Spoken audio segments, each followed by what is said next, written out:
I'm heading out into the city, I'm not worried about the clothes I wear.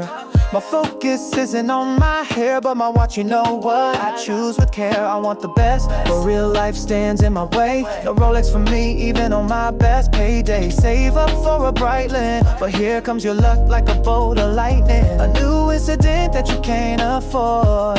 My watch tells you who I am, it talks in ways that I can't.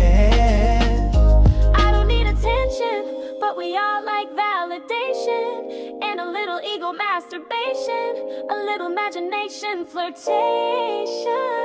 Give me that look without the cost. In the vast sea of brands, I feel lost. Luxury brands, heritage brands, micro brands, I feel like it never ends. But one thing that's nice, getting what you want at a reasonable price. Along comes Islander, yeah, Islander. Miss your old Seiko, dive into this pool. Fan service for you, and tons of originals to tickle your tool. Far more than I can justify to spend. I want luxury. Hey guys, Jim here. Welcome back to my channel. Thank you so much for joining me. This is the Spotlight Watch review of the Islander Kings Point.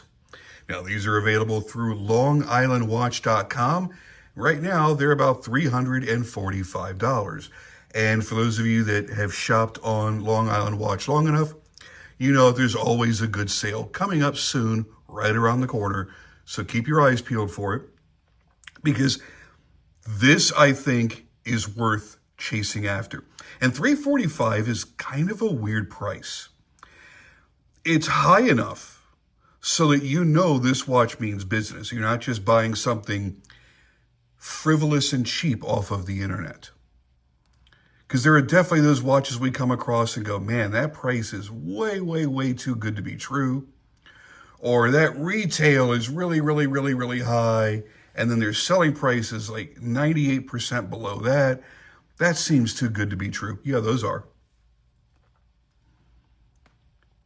But it's not so expensive that you feel like you're really risking something. If you're looking for a watch that says, I pay my bills, I've got deep emotional scarring, and I still have better than 90% of Instagram's taste, well, congratulations. This is your new wrist-mounted personality.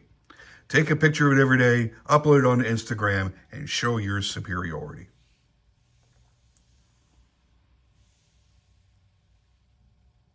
Now, when we talk the money again, $345,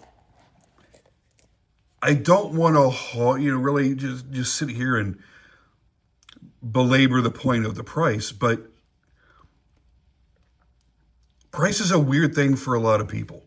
If I came out here and said this was $499, you would immediately have mental blocks up, and you'd be wanting to hear a number of things come out of my mouth next. You're going to want to hear, for $500, it better have sapphire crystal. Well, this does at $345. That black bezel better be a ceramic bezel insert with superluminova. It does for $345. It better have a high quality automatic movement inside. I don't want no tick, tick, tick, tick, tick of a quartz movement on my wrist. Well, don't worry. At $345, it does. It's 200 meters water resistant. It is a true dive watch. You screw that crown down, hop in the water, you're good to go. You got nothing to worry about. Now, if you've been around the micro brand scene for more than 5 minutes, you already know who's behind this little horological miracle. Mr. Mark Frankel, the man, the myth, the most wholesome dealer of wrist candy on the internet. Mark isn't just a businessman, he's a collector. He's a fan, and he's a walking psycho encyclopedia. Psycho. Yes, he's a psychotic psycho encyclopedia. My apologies. A walking Seiko encyclopedia.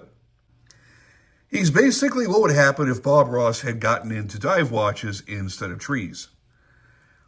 So Mark won't be here to whisper things to you about happy little hands and Oh, please don't ever say happy little hands ever again. Oh my goodness. So one of the things that Mark did way back when that solidified him as one of us, the collectors. He was a collector with the means to do something about a situation. When Seiko decided to discontinue some of their most iconic models, the ones that made most of us fall in love with dive watches to begin with, Mark swooped in and like a dreamy-eyed hero, he kissed us on the forehead and said, "Don't worry, I got this." And he released homages to the Seiko Monster, homages to 007, 005, I also believe. And he went down the list of these soon-to-be discontinued Seikos, and he kicked off his watch brand Islander by offering those. Now, that's just the history I remember, and I've got a bad memory. But the first time that I saw Islander stamped on a watch was a watch that looked, well, suspiciously like this. That's right, you remember the monsters? Tried and true classic. Every collector should have multiple monsters in their collection. Period. That's just the way it should be. To this day, this is still one of my favorite dive watches. I'm wearing a dive watch on my personal wrist right now. Really, that was inspired, at least to me, by the Orange Monster. It was something that I looked at as, this is a solid, bold, clean tool watch. It's everything that I look for in a diver. And it's around the same price that you used to be able to get these for. And that is my Helm Vanuatu. Love this watch. Do you know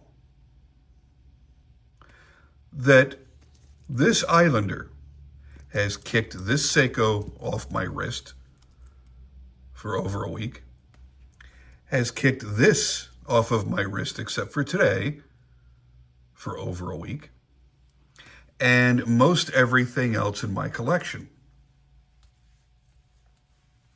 Because, man, once you see it in person, you kind of just fall in love with it.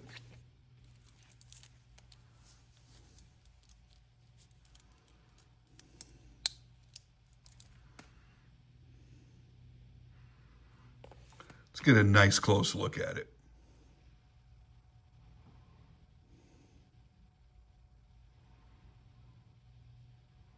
It lays down so nicely on the wrist. It is unbelievably comfortable. Now, I'm not a huge fan of integrated bracelets. I find they leave you somewhat limited. And this one does too. You've only got 13 millimeters between the lugs. I don't think that you're going to find a lot of straps to swap around with that'll fit this. Except there is a rubber strap available from Long Island Watch for about 45 bucks. It's going to look handsome on there. And it actually says Islander Watches on it. So it's branded. But he got the taper perfectly. If you're wondering what the hell I mean by that, you got watches like my Helm here. No taper whatsoever. Now, for me, for my size, that's not really a problem. But for somebody with a smaller wrist, it might be a problem. And then you got the janky kind of tapering that Seiko does. Let's go from this size link dramatically down to this. With all the sidewalls straight, not angled. Just dun dun dun dun dun. And that's how we're going to do that. Okay. No, this was very cleanly done. And it fits wonderfully. That silver tone dial really spoke to me. There were a number of really good dial choices, But for me, the silver sunburst dial was really, really it. Because it made this watch look vintage to me. It reminded me of old Zodiacs, of old Doxas. What I love is that Mark has a keen eye for design. Nothing about this design is overdone. And you might think, well, all these bevels and facets at the lugs and on the case sides, isn't that a bit distracting? It's really not, because it's all brushed. But it's very finely brushed, so it does catch the light, and it moves around the light nicely. And then all of the links on that tapered bracelet are all brushed except for these little squares on either side of the links. Those are mirror polished, and everything else is brushed. It has just enough shiny areas between the ceramic, the flat sapphire, and that bright dial to give it a nice pop. And then it's properly accented. Black hour markers and black outline hands. That's what you need on a silver tone dial, period. The black contrasting ceramic bezel gives you a clear definition of the edge of the watch. And to me, a silver tone dial in a dive watch deserves a pop of orange. That is the best color to have as a slight accent. And it works so good on here.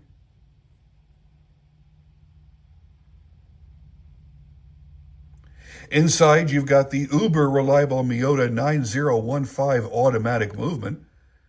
But this colorway, in my opinion, is what gets the attention. It feels like a different kind of watch in the various different colorways. It's like Mark looked at other brands that are doing really good dive watches like Seiko, and he said, great job, now go sit in the corner while I fix your shit. There's something about this.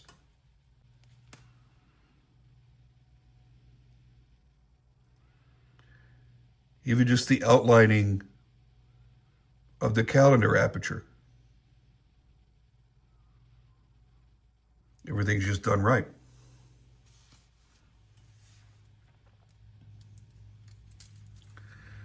Now, while we're at it, let's get a couple other things out of the way. Screw down crown, check. Sapphire crystal, obviously. 200 meters water resistance, yes. It's got everything that you want for a tool diver. There's nothing extraneous here. There's no gemstones on the bezel. There's no gemstones on the dial. There's no crazy holes punched in the dial. There's no skeletonized movement. There's no gadgety, gimmicky things all over the watch.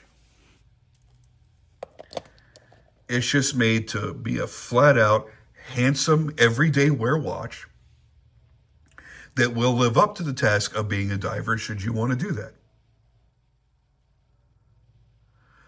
But let's face it, you're not diving. You've seen the crazy shit that's down there every Shark Week. You don't need to dive anywhere outside of your bathtub at home. It's more likely that you'll need the Lume to see how long you slept between middle-aged bathroom trips to go pee than you will for going down into the midnight zone, which you can't anyway because the human body can't handle that degree of pressure. Listen, I have handled a lot of micro brands, and most of them are like Tinder dates. They look amazing online, and they just fall apart the second after you touch them. The Islander, though, it's built like it knows you're going to drop it, bang it into a door frame, and slam it into a car door, just like any other Tinder date. And it forgives you. And it's going to come back for more. And it's not going to file a restraining order. If you like quality, tasteful design, and not being poor forever, I think at $345, it's practically an act of charity. And honestly, if you're still wearing that mall kiosk chronograph with the fake subdials, stop it. Return it. Apologize to your wrist. I know what you want. It's the same thing we all want. It's time to play with some Lume. Let's use a little UV light to charge everything up here. It's not going to take more than a couple of seconds. And here we go.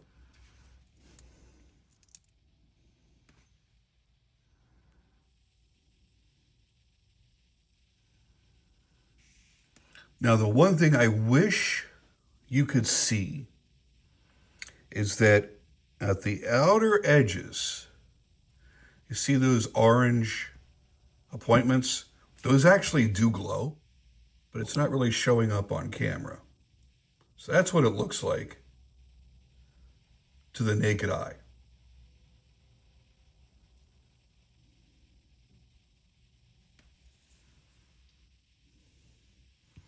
And it's bright and it's perfect and it's amazing because Mark knows, like we know, it is worthless to try to offer us a dive watch that doesn't have spectacular Lume. And this most certainly does.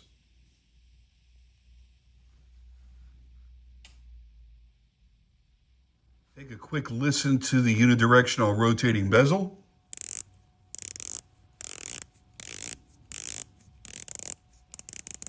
And see if it bounces back. There, I think I have it aligned. It bounced back like a half a tick. Yep, it goes back a half a tick, and that's it. And then it's locked in with no further play. And there's no play up and down. Really nice deep engraving back here on the case back.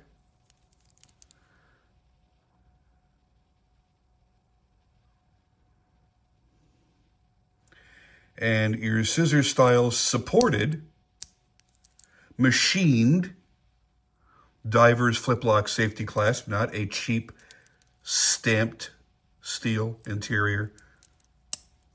He's not really cutting any corners here, guys. You're getting everything you would expect in a $500 or $600 watch, to be perfectly honest, from almost any micro brand, is sitting here at his lower price. The thing I love about this is it's a full 42 millimeters. That was a big deal for me because I only wear between 42 and 44 millimeters. I will not go below 42 because this is how a 42 fits me. And he's smaller, and it looks like I have robbed a child of their wristwatch. It looks ridiculous. It looks stupid. And I think what's happened in the past 15 or so years is that we have seen an influx of influencers in the watch game that just aren't very... I don't want to try to offend anybody. That's not what I'm trying to do here, but they're not very masculine, perhaps is the best way to put it. And they've got these little teeny tiny little skinny wrists. And they're the ones that all these brands are listening to. Most brands don't have time to go through message boards and stuff like that and see what the actual consumers are saying. So a lot of times they'll rely on reviewers or internet people of influence, which is still the dumbest thing ever. And they'll rely on them, and they'll bounce ideas on and off of them. And a lot of that's got to be about sizing. Because I tell you, man, when most people that were presenting watches were my size, normal American size, we didn't see 38 and a half, 40 millimeter men's watches. And this is a battle I'm happy to take on pretty much any day, but I don't need to here because this is sized to me appropriately. There is one particular Islander I fell in love with. I'll pop a picture up on the screen. And I was so disappointed to see that it was too small for me to wear. I just can't get away with it. I can't do it. I have a watch right now sitting on my desk behind me that I have been trying to get my hands on for over 2 years. It was a very limited watch. It's a diver.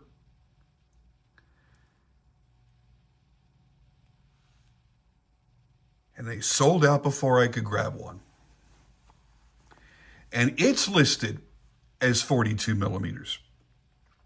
Let me tell you, that thing is barely 42 millimeters. There is so much awesomeness packed in that watch over there. I almost can't put it into words. But I don't know how often I'm going to want to wear the watch because it feels that it looks too small on me. It's weird, man. It's like if your pants were 3 inches shorter than they should be and your ankles are hanging out. It's weird to wear something that's clearly too small for you. And that's where the whole industry of micro brands went. And again, I've said this on a bunch of reviews. I'm not asking for 46, 48, 50, 52 millimeter watches. They had their time, and that was 20 years ago. 42 to 44, even the smaller statured, delicate framed men can generally pull that off. Unless it's a super bony wrist. Then I don't know what to tell you, man. Eat some friggin' potatoes? I don't know.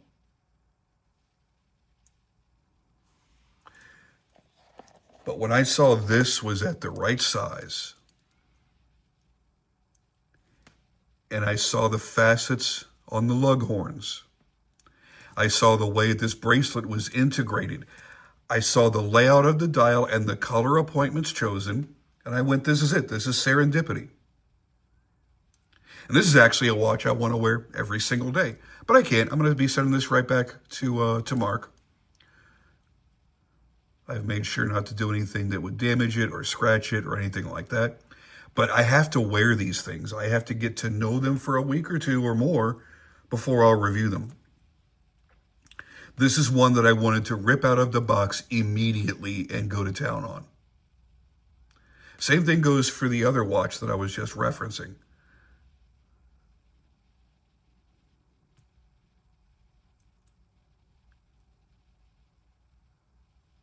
I was and still am very, very excited about this watch. So I know what's next on my personal hit list. It's going to be this one in the silver dial. I think it's just perfect. I don't know if you will or not. That's fine. But for me, this is just about as close to perfect as I can ask for.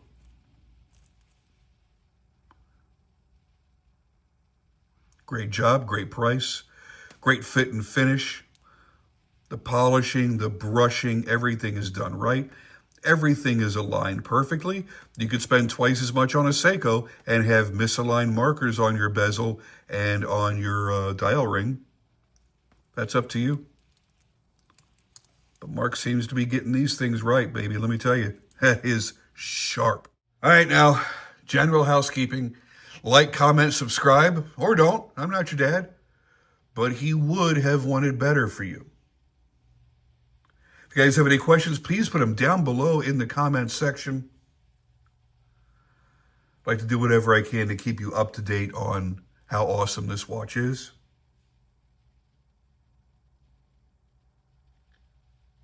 And with that, I'm going to leave you for now. But I promise, baby, I'll be back with some more watches. I'll see you then.